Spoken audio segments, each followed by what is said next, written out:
every day something comes up that reminds me that I'm human.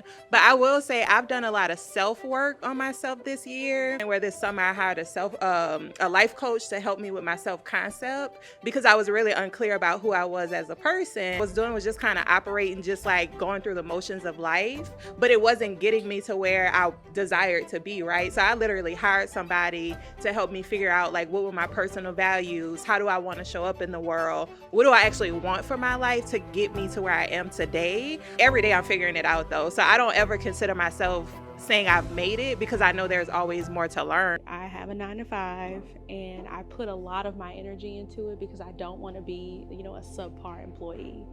I said I work, I want to excel, and sometimes I excel without even trying to because I want to get the job done.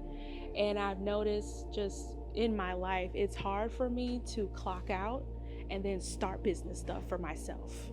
And I'm sitting there and I'm like, okay, these are my 2 hours after work to plan, to do all of this stuff. I've had my 8 and now I'm feeling burnt out after my 8 hours because I done poured so much in, I done answered so many questions, I've, put together so many different things. And now I'm like, how do I transition? Get that pick me up same way I had when I clocked in for these other people.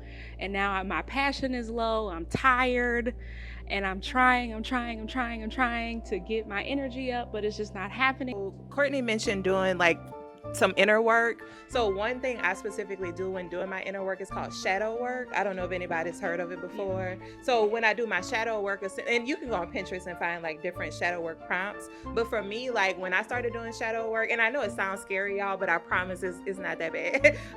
But it does bring up things in you of why do you overcommit to jobs. So like I was like you, right? When I had a 9 to 5, I was working like 50 and 60 hours on somebody else's clock. Right. And I'm like, why am I investing this much into a job and I'm not seeing a return on that, right? And so when I really started doing shadow work, I was using my job as a placeholder to run from the things I needed to address.